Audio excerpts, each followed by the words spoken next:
Khamzat Chimaev called out Israel Adesanya from the jump. Also, Dana White says Netflix deal won't be hindered by smart Jake Paul versus Mike Tyson event. And will Jon Jones be back in 2025? We have these topics for you and more next. Broadcasting live from an undisclosed location.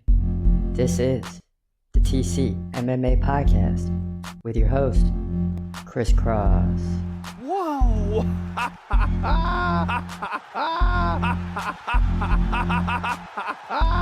Dana White privilege. Let's go, baby! Let's go! Let's go! Let's go! Let's go, baby! Dana White privilege. Privilege.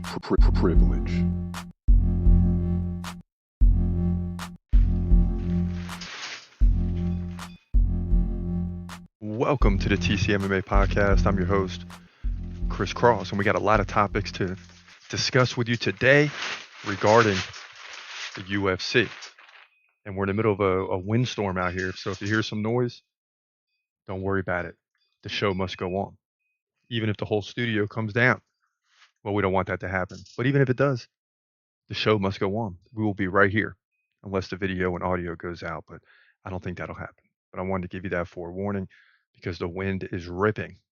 We're basically in dead winter now here in West Virginia.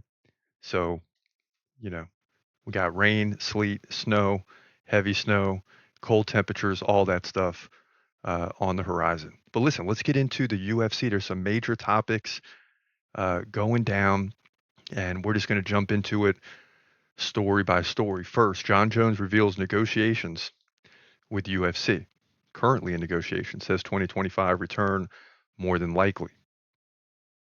So that's a good thing for UFC fans because the thing is we want to see him fight Tom Aspinall. He wants to fight Alex Pereira. So there's some of that going on. The money's probably an issue, right? He tells the Schmo in a recent interview, right now, the UFC and we're in negotiations. We're in talks to see what happens next. I'm back in the gym. I'm training. I feel really great. The team supports me and they're behind me. We'll just be ready for whatever opportunity comes our way. There is a figure in mind, but I'm not going to discuss that publicly, he said. Yes, I will be competing in 2025 more than likely. And this is good because a lot of times with Jon Jones, you never know when he's going to fight again. There's always some type of negotiations going on. And the bottom line is, as fans, we just want to see him return. And we want to see the big fight between him and Tom Aspinall because many people believed that he ducked Tom Aspinall back at UFC 309, right, where he delivered a beatdown of Stipe Miocic, but the fight did go on for a while. It wasn't a first-round finish like against Cyril Gane. That shows that Stipe was a worthy competitor, but still, yes, the fans want to see him fight Tom Aspinall. So Jon Jones, make it happen. I'm glad he's in negotiations, and I'm glad this fight looks like it will happen in 2025. Tom Aspinall just needs to sit tight and wait because that'll be a big payday for him and a big opportunity. No need to take a chance like Shavkat against Ian Machado Gary at UFC 310. No need to take a chance. He's done enough. Shavkat can afford to fight Gary, and it gives Ian Gary a big opportunity. But more coming on UFC 310 as that goes down next week. No fights this weekend, right? So we're off this week, getting all the predictions done for UFC 310, and then of course UFC Tampa to round out the year. Colby Covington, Joaquin Buckley. Can't wait for that. Moving forward, UFC set for major broadcast change. This is coming next year, as Dana White says Netflix deal will not be hindered by smart Jake Paul versus Mike Tyson's event. So if you didn't hear about that, and this happened to me while I was watching the fight, and of course we're doing a live stream, is all of a sudden you had all these glitches, right? Netflix was running slow. They were getting overwhelmed by everyone tuning in. And there's a lawsuit brewing, a class action lawsuit and all this. It's kind of ridiculous if you ask me. Netflix is trying to figure this stuff out. This is not what they're in the business for right now, right? They've done some live comedic shows like Joe Rogan and others, but now they're trying to get into sports, and that's a whole different animal, man. People might not watch Joe Rogan live; they'll catch it later. But sports, that's a live event, so they're going to have to figure this stuff out. And the UFC is getting ready to negotiate for where they're going next. I want them to stay with ESPN, but let's be real. There's a lot of opportunities out there for the UFC in terms of money. But I like ESPN because they're good with the stats. They do all those things. Now I notice NFL is on different channels and ESPN still does the stats. So we're hoping that regardless of who gets the deal, that ESPN will continue keeping up with the stats because they do a better job than anybody in the business. And that's what I use in live events for sure. But Dana White says a sports business journal.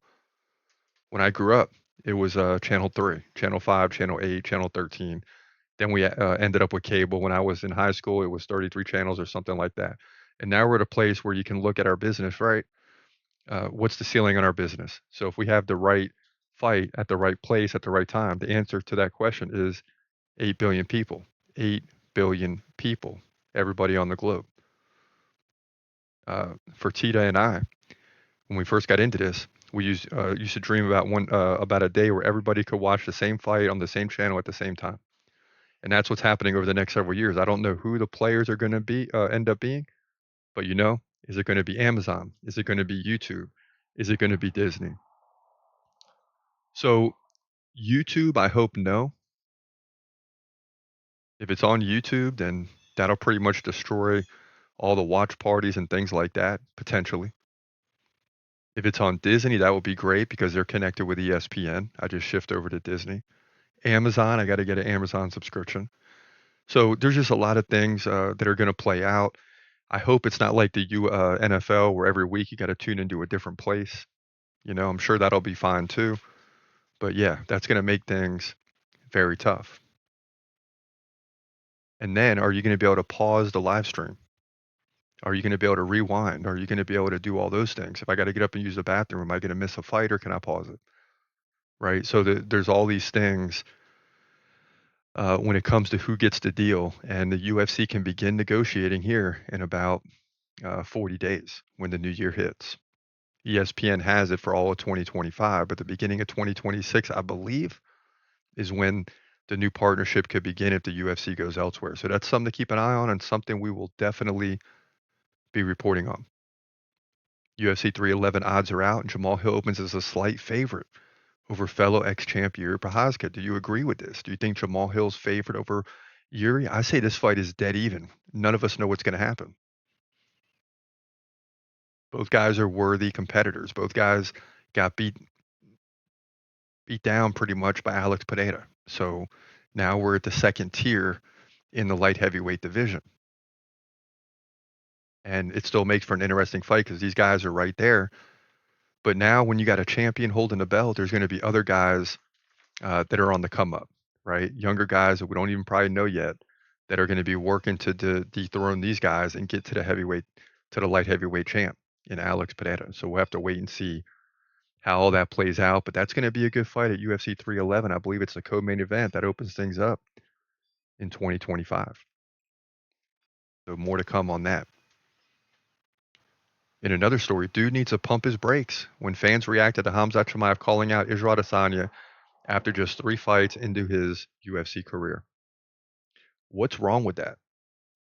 Khamzat was a proud fighter, is a proud fighter, will always be a proud fighter. And I think he could have fought Khamzat or Israel Adesanya early in his career too. Nothing wrong with the call out. You got to shoot for the top from the beginning.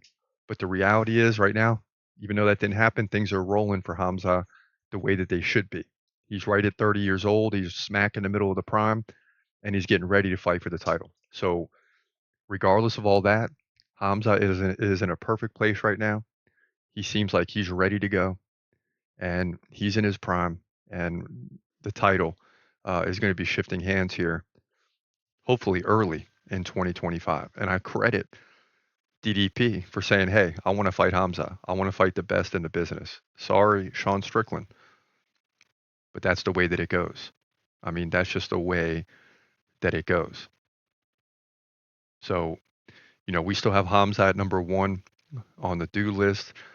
Of course, he already fought, so we got to return him to white. Jon Jones fought. He won. He remains number 2. We got to turn him to white. Alex Pineda is on the shelf. And then we got Shavkat Rakhmonov versus Ian Gary, who we didn't update that yet. That's a 5 versus 12 matchup. So I'm very highly intrigued about that fight. You got Dricus du Plessis at number 6 on the dude list, right? He's going to fight Khamzat, so that's a 1 versus 6 matchup. And I tell you, if Dricus wins that fight, well, it just depends on what Shavkat does too. But Dricus will have to move up if he beats Khamzat, and that's going to be a very difficult thing. Who do you put him up above? Who do you move him above? Islam, Pereira, Jon Jones? I don't know. I just can't see Khamzat losing that fight. I just can't see him losing that fight. That's the bottom line. Now, as we jump into the Q&A, Awaken Zen says, Wang Kong, and this fight already happened, but he said by KO or decision. You guys always leave it out. How is this fight going to be determined? And that's something we started doing a little more of, but it's really hard to predict that. I'm just looking at the numbers and making an educated decision. We've moved to 100 wins, or plus 100 wins on the year, 293 and 193. So we're sitting at a comfortable mark at this point in the season. The main event's not quite where I want it to be at 22 and 18, but we're still up, right? We're going to finish the year at worst 22 and 20, but we expected to have much more wins than losses, and we'll have to rebound in 2025. But still a successful year. But I hear you. We got to let you know at least how we believe it's going to go. But the win is the main thing. King Turnip Charles says he probably don't know the outcome. Just know she will win. Awaken Zen responds, he isn't supposed to know. It's called the prediction. I love when guys go back and forth, man. Let's get the drama. Let's pump it up.